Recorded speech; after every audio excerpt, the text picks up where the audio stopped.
శ్రీమాత్రే నమః. కొన్ని చిన్న చిన్న విషయాలు ఇంటి ఆర్థిక స్థితిని మీద నేరుగా ప్రభావం చూపుతాయి. అలాంటి కొన్ని విషయాల గురించి ఇక్కడ తెలుసుకుందాం. నిత్య జీవితంలో నడుచుకోవాల్సిన అనేక నియమాలను గురించి వాస్తు చర్చిస్తుంది. ఈ నియమాలను అనుసరించి జీవితం గడిపే వారి ఇంట్లో ఎల్లప్పుడూ ఆనందం, సంపద నిలిచి ఉంటాయి. చాలాసార్లు మనం తెలిసి తెలియక ఇలాంటి తప్పులు చేయడం వల్ల కుటుంబంలోని అందరూ సమస్యలు ఎదుర్కోవాల్సి వస్తుంది. లక్ష్మి ఇంట్లోకి ప్రవేశించదు. అలాగే ఇంట్లో కొన్ని వస్తువులు ఎప్పటికీ నిండుకోకూడదు. ఇలా నిండుకుంటే ఇంట్లోంచి లక్ష్మీదేవి వెళ్ళిపోతుంది. ఈ శ్రీ వాస్తులో చెప్పిన ఈ నియమాలను పాటించడం వల్ల నెగిటివ్ ఎనర్జీ పోతుందని నమ్మకం. ఈ చిన్న విషయాలు ఇంటి ఆర్థిక స్థితిని మీద నేరుగా ప్రభావం చూపుతాయి. అలాంటి కొన్ని విషయాలను గురించి ఇక్కడ తెలుసుకుందాం. ధాన్యం. వాస్తుశాస్త్రం చెప్పిన దాన్ని బట్టి ఇంట్లో ధాన్యం ఎప్పటికీ నిండుకోకూడదు. ఇంట్లో తిండి గింజలు అయిపోవడం ప్రతికూలతలకు సంకేతం. అయితే అంతేకాదు, అవమానకరంగా అని వాస్తు అభివర్ణిస్తుంది. ముఖ్యంగా బియ్యం, గోధుమలు వంటి ధాన్యం ఎప్పటికీ అయిపోవద్దు. ఈ జాగ్రత్త అన్నపూర్ణాదేవిని ప్రసన్నం చేస్తుంది. నీటి కుండ. ఇంట్లో నీళ్లు నింపి పెట్టుకునే కుండ. బాత్రూంలో బకెట్ ఎప్పుడూ ఖాళీగా ఉంచవద్దు. నీటి పాత్రలు ఖాళీగా ఉంచితే ఇంట్లో ప్రతికూల పరిస్థితులు ఏర్పడతాయి. పేదరికం ఇబ్బంది పెట్టే ప్రమాదం ఉంటుంది. ఇట్టి పరువు పరిస్థితులు కూడా ప్రమాదంలో పడవచ్చు. కనుక నీటి పాత్రలను ఎప్పుడూ నిండుగా ఉంచుకోవాలి. ముఖ్యంగా రాత్రిపూట ఈ జాగ్రత్త తప్పక పాటించాలి. నీరు నింపి పెట్టుకుంటే పాత్ర విరిగిపోయి లేదా రంధ్రాలతో ఉండవచ్చు. నీటి వృధా చేస్తే ఇంట్లో లక్ష్మి నిలవదు. నీరు వృధా చేస్తే డబ్బు కూడా మీ దగ్గర అలాగే ఖర్చు అవుతుంది. తిరోజీ. మీ ఇంట్లో డబ్బు దాచుకునే తిరోజీ లేదా మీ పాకెట్లో ఉండే పర్సు ఎప్పుడూ ఖాళీగా ఉంచవద్దు. అందులో కొంత డబ్బు ఎప్పటికీ ఉంచాలి. పర్స్ లేదా తిరోజీలో తప్పకుండా కొంత డబ్బు ఉంచడం అవసరం. ఖాళీ పర్సు లేదా తిరోజీ లక్ష్మీదేవికి కోపం తెప్పిస్తుంది. ఇంట్లో డబ్బు దాచుకునే బీరువా లేదా తిరోజీలో గోమతి చక్రం, నాణెం, శంఖం ఉంచుకోవడం శుభప్రదం. ఇంట్లో పూజకు వినియోగించిన పూలు వాడిపోయినా కూడా తీసేయకుండా ఉంచకూడదు. ఇట్టి పరిస్థితులలోనూ దేవుడికి అలంకరించిన పూలు తెల్లవారి తప్పనిసరిగా తీసేయాలి. దీపం వెలిగించే ముందు చేయకూడని పనులు. దీపం వెలిగించే ముందు నుదుట బొట్టును ధరించి ఉండాలి. బొట్టును ధరించకుండా దీపాన్ని వెలిగించడం అశుభం. ప్రమిద తడిగా ఉన్నప్పుడు దానిలో నూనె పోసి దీపాన్ని వెలిగించడం అశుభం. ప్రమిద పూర్తిగా పొడిగా ఉన్నప్పుడు మాత్రమే దీపంలో నూనె పోసి వెలిగించాలి. దీపం వెలిగించిన తరువాత దీపం యొక్క నూనెలో చేతి వేళ్లను పెట్టడం అశుభం. దీపాన్ని వెలిగించే సమయంలో దిక్కులు చూస్తూ ఇతరులతో మాట్లాడుతూ అశ్రద్ధగా వెలిగిస్తే పూజలో భక్తి లోపిస్తుంది. పూర్తిగా ఏకాగ్రతతో దీపాన్ని వెలిగించాలి. దీపాన్ని వెలిగించిన వెంటనే దీపానికి నమస్కరించాలి.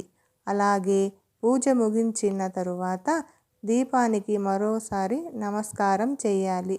దీపం కొండెక్కితే అది అశుభానికి కారణంగా భావించరాదు. మళ్ళీ దీపాన్ని వెలిగించి పూజను మళ్ళీ మొదటి నుండి భక్తితో ప్రారంభించమని అర్థం. దీపం యొక్క జ్యోతి వెలుగుతూ ఉన్నప్పుడు మిగిలినవి అన్ని దీపముల యొక్క జ్యోతి నుండి మాత్రమే వెలిగించాలి. దీపం వెలుగుతూ ఉన్న సమయంలో దీపమును యొక్క నూనెను, పసుపు, కుంకుమలు వేయరాదు. అది దోషము. దీపమును వెలిగించిన తరువాత ఆ దీపపు కాంతిలో ఇష్టదైవం యొక్క రూపాన్ని ధ్యానం చేసి పూజ చేస్తే ఆ పూజ వెంటనే ఆ దేవత యొక్క పాదముల వద్దకు చేరుతుంది. సంపద నశించుటకు 9 కారణాలు. పసుపు కుంకుమలు రాసిన కాలును మోపి గృహములో అడుగు పెట్టడం వలన సంపదలు నశిస్తాయి. 2. బీరువా యొక్క తలుపు ఎక్కువ సమయం తెరిచి ఉండడం, తాళం వేయకపోవడం వలన ఆ సంపదలు నశిస్తాయి. మాసిన బట్టలు బీరువాలో భద్రపరిచి ఉంచుట వలన సంపదలు తగ్గుముఖం పడతాయి. ఇంటి గృహిణిగా ఉన్న స్త్రీ గాజులను ధరించకుండా ఉంటే అప్పులు ఎక్కువగా పెరుగుతాయి. ఉగాది పర్వదినమున గుమ్మానికి తోరణాలు కట్టకుండా ఉండటం వలన లక్ష్మీ కటాక్షం నశించి ఖర్చులు పెరుగుతాయి. ఖాళీ చెప్పులను గృహములో ఉంచిన, సింహద్వారమునకు ఎదురుగా విడిచిపెట్టిన సంపదలు నశిస్తాయి. తడి కాళ్ళతో మంచముపై నిద్రిస్తే అప్పులు పెరుగుతాయి. ఆరోగ్య సమస్యలు సంభవిస్తాయి. ఇంటికి వచ్చిన బిచ్చగాడికి లేదా మూగజీవికి కించితు ఆహారం కూడా దానం చేయకుంటే 7 జన్మల దారిద్ర్యం అనుభవిస్తారు. గురువులను దూషించిన వారిని అవమానించిన గురు దోషము కలిగి సంపదలు, ఆరోగ్యం పూర్తిగా నశించి కష్టాలు పాలవుతారు. మీ చేతిలో డబ్బు నిలవాలంటే ఈ చిట్కాల్ని పాటించండి. వాస్తుశాస్త్రం ప్రకారం ఇంటికి విక్రమ్ వైపు అంటే కుబేరుడు ఉండే స్థానంలో ఎటువంటి చెత్త చెదారం లేకుండా, దుమ్ము ధూళి లేకుండా శుభ్రంగా ఉంచుకోవాలి. ఇక్కడ నుంచే వచ్చే శక్తి జీవిత స్థితిని నిర్ణయిస్తుంది. లేకపోతే ఎదరడానికి గురవడంతో పాటు ఇంట్లో వాళ్ళు అనారోగ్యాన్ని బారిన పడతారు. ఉత్తర దిక్కున ఎంత శుభ్రంగా ఉంటే అంత సంపాదన నిలబడుతుంది. ఇంట్లో డబ్బుకు లోటు లేకుండా ఉండాలి అంటే తూర్పు వైపున ఈశాన్య దిశలో పూజగది ఉంటే మంచిది. ఈశాన్య మూలలో పూజగది ఆర్థిక ఇబ్బందులు తొలగించి లక్ష్మీదేవి అనుగ్రహానికి కారణమవుతుంది. ఈశాన్యమును పూజగదిలో పూజలు చేస్తే సుఖ సంతోషాలు, సంపదలు విల్లివిరుస్తాయని చెబుతున్నారు. మీ ఇంట్లో ఉండే కొళాయి నీళ్లు లీక్ అవుతుంటే వెంటనే దాన్ని రిపేర్ చేయించాలి. అయితే నీళ్లు ఎలాగైతే లీక్ అవుతాయో అదే విధంగా ఆదాయం కూడా అలాగే బయటకు వెళ్ళిపోతుందని వాస్తుశాస్త్రం చెబుతుంది. చాలామంది ఇళ్లలో చెత్తను, లేదంటే పగిలిపోయిన లేదా విరిగిపోయిన వస్తువులను అలాగే ఉంచుతూ ఉంటారు. అయితే అలాంటి వస్తువులు ఇంట్లో ఉంటే వెంటనే బయటికి తీసేయండి. మీ ఇంట్లో ధనం నిలవాలంటే ధనానికి మూలమైన లక్ష్మీదేవి చిత్రపటాన్ని ఉంచుకోవాలి. అయితే లక్ష్మీదేవి చిత్రపటంలో లక్ష్మీదేవి డబ్బు, నగలతో కళకళలాడుతూ ఉండాలి. లక్ష్మీదేవిని బియ్యంతో పూజ చేసిన బియ్యాన్ని కొంచెం దగ్గర ఉంచుకోవాలి. దీనితో ఏమైనా ఆర్థిక సమస్యలు ఉంటే తొలగిపోతాయి. ఇంట్లో సంపాదించిన ధనం నిలుస్తుంది. ప్రతి శుక్రవారం కొబ్బరికాయతో లక్ష్మీదేవికి పూజ చేసి ఆ కొబ్బరికాయను దగ్గర ఉంచుకోవాలి. ఇలా చేస్తే ఆర్థిక సమస్య దూరం అవుతుంది. ఇంట్లో తెల్లటి ఈశ్వరీ మొక్కను నాటడం చాలా శుభప్రదంగా పరిగణించబడుతుంది. ఈ మొక్కలో గణేశుడు కొలువై ఉంటాడు. అంతేకాకుండా ఈ మొక్క శివునికి ఎంతో ప్రీతికరమైనది. దీన్ని ఇంట్లో నాటడం వల్ల ఆర్థిక స్థితి బలపడుతుంది.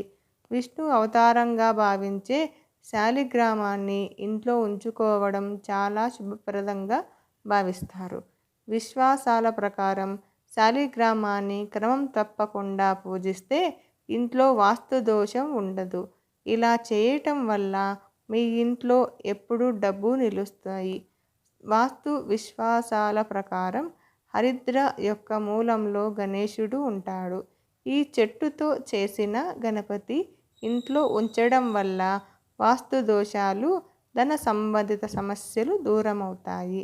ఇంట్లో కుబేర యంత్రాన్ని పెట్టుకున్నట్లయితే ఆర్థిక పరిస్థితి మెరుగుపడుతుంది. అంతే కుబేర యంత్రాన్ని ఈశాన్య దిశలో పెట్టుకోవాలని సూచించబడుతుంది. నైరుతి దిశలో మాత్రమే బీరువాలు, లాకర్లు ఉంచుకోవాలి. అప్పుడే డబ్బుకు కొదవ లేకుండా ఉంటుందని శాస్త్రాలు చెబుతున్నాయి. ఆగ్నేయ దిశ అగ్ని ప్రదేశం. చాలామంది ఇళ్లపై వాటర్ ట్యాంకులను ఆగ్నేయ దిశలో తెలియక ఉంచుతారు. అగ్నిస్థానంలో నీటిని ఉంచినప్పుడు ప్రతికూల శక్తి ఏర్పడతాయి.